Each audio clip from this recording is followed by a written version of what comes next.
My name is Mia Ciss. I am a young entrepreneur who has gone from a desperate poor little girl to a very rich woman even before the age of 30. But I grew up alone because, as it is natural with my community, a wealthy woman who isn't married is something that usually generates a lot of side talks. I have been labelled a prostitute, a husband snatcher who uses charms to snatch rich men from their wives and family. I had moved from my humble village of Cadillac some years after my parents died on the famous MV La Jula ferry. My father, mother and 2 brothers were on the boat. I survived because I was too ill that morning and my parents were worried motion sickness would make me worse. So I stayed with my grandma that day, which eventually became forever, until she died a few years after I moved to Dakar. Grandma did her best for me. Food was always fish and rice, as she had nothing else to give. I grew up to be a beautiful young girl, and a lot of the men in Cadillac were always in my grandma's house with gifts. Grandma refused all as she was aware of their intentions but wanted me to have a good life, be educated and married as an only wife, not married to a local rich man and be his 4th or 5th wife. This was the desire of many young women at that time, but Grandma had raised me to think beyond that. A lot of the girls back in Cadillac only wanted 2 things: learn the Quran and marry a rich man. Some others were desperate to marry the young men who had become famous footballers. There were a few enterprising ones like myself, but they never had the support of their family like I did. This made me a lonely girl who got teased, a lot of the time, especially as I was quite thin, because of too much eating of fish and rice. I got the chance to move to Dakar after grade school, to attend the university. It was at the famous Sheikh Anta Diop University where I met the 3 men who eventually became my business partners. Ansu, Gori and Lai all had similar upbringings that were quite different from the one I had. They were Dakar boys, who all through our stay in school never tried to date me, even though I was one of the most desirable girls in school. These men were good, and at some point I knew God sent these 3 to me. At least that's what I thought until one fateful evening. That evening, things had quickly gone from a celebration of success to Gori and Lai trying to take my dress off, while Ansi began to take his clothes off. I wondered what it was initially, but then knew they were serious. I fought back but fell to the floor. I stayed on the floor, lying on my back and looking up at these 3 men with shreds of my dress hanging loose from my waist. It was 3 in the morning and these men stood with wicked intentions in their eyes, breathing heavily over me. I was gripped with fear. I kept calling their names to see if my voice would bring them out of whatever had taken over their bodies. I had read many tales of women and their memorable first times. This floundered in my head. But this is not what I had imagined my first experience of sex to be. These men's ravenous hunger for flesh was obvious to see and got more desperate by each minute. I kicked as many times as I could, and that prevented them from getting close to me. They kept on licking their lips and reciting something underneath their breath. They continued to look down on my half-exposed body. The thoughts of what they would do to me inflated goose flesh all over my skin, and my neck twitched in disgust as it occurred to me that this would be another set of friends I would be losing. I knew there was no escaping at that moment, but I was ready for a fight. A few hours earlier in the day, I had been celebrating with these men. They called the celebration Breaking My Virginity to usher me into the Billionaires Club. I had just begun a real estate business which exposed me to a lot of wealthy young men and highly placed dignitaries in Senegal. Ansu, Lai and Gori used their influence as children of wealthy politicians to help me with my first few clients. We were friends and business partners, at least that was what I thought I was sure of until I found out they were enforcers to a larger cartel in real estate business and government. They were the big boys and in that business the dangerous ones. I was still on my back on the floor looking like a cornered bird while they walked around me like hyenas circling a prey before they pounced. These men got excited by any defensive movement I made. If I raised my hands, they chuckled in excitement. If I lifted my legs to kick, they got more excited.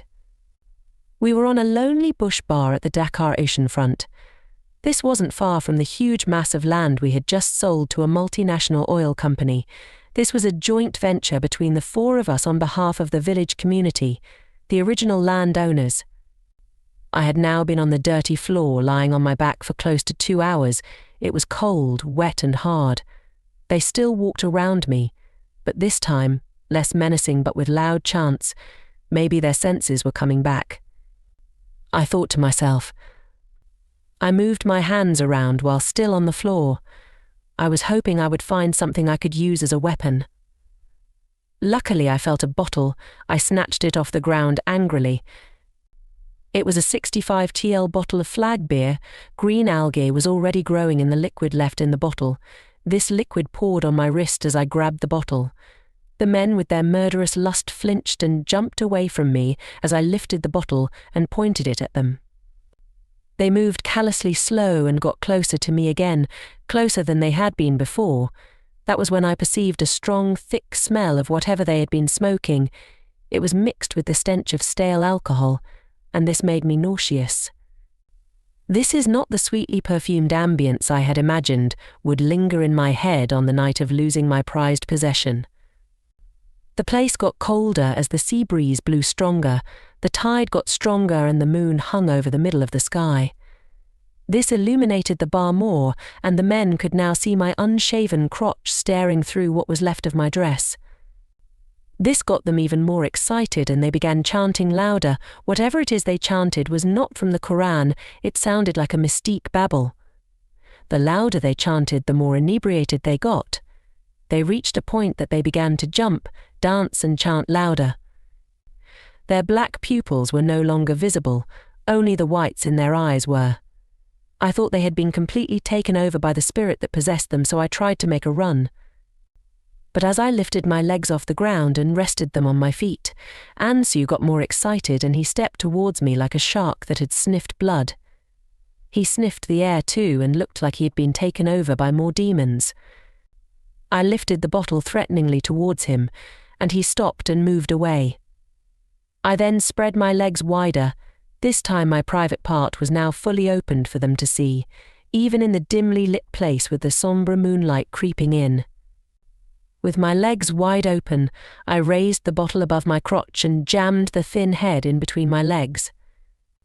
A thin film of blood meandered down the edge of the bottle as I heard my hymen pop. I smiled at the men as pain rang through my body and my vision became cloudy. My head gently rested on the dirt floor.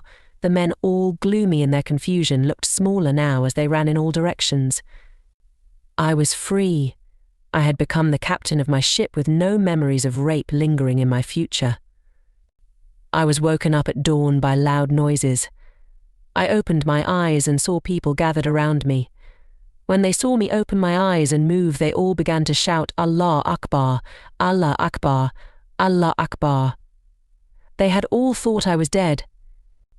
I still had the bottle in between my legs and so much pain in my head and groin. The older women quickly surrounded me, forming a covering with their waist wrappers. The oldest amongst them knelt by me and asked what had happened. I narrated the much I could to her, and she told me to relax. The bottle had broken when I jammed it into my vagina, and it was just the head left in it. All the other women looked petrified as Ndai wrapped a small white cloth around the bottle and began pulling it out gently. I screamed in pain when she finally pulled it out and laid flat on the floor. A young girl brought a calabash of camel milk. Ndai put a little in my mouth and used the rest to wash my private part. The little girl almost immediately brought a bucket of seawater, which Ndai also used in washing my private area. Everyone at the fishing village stood around the beach, waiting to hear what had happened to me. I tried to talk, but Ndai put her fingers over my lips. She gave me a blouse and a wrapper to wear and then called in some men to help carry me. The men lifted me up and put me on a donkey cart.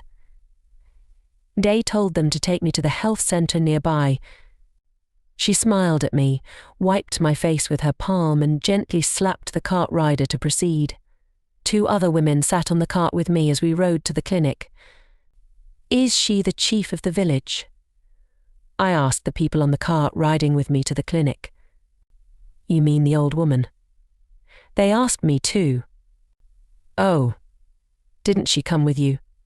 She has never been seen in our village before this morning. Isn't she your relative? We have never seen her and the little girl that brought the milk and water for you, until this morning. I laid back flat on the cart and looked towards the sky. Tears rolled down the sides of my face as I smiled, knowing who the old woman and the child were. My mother has once again come from the lands of beyond and protected me from evil. My battle is won again, and I am safe.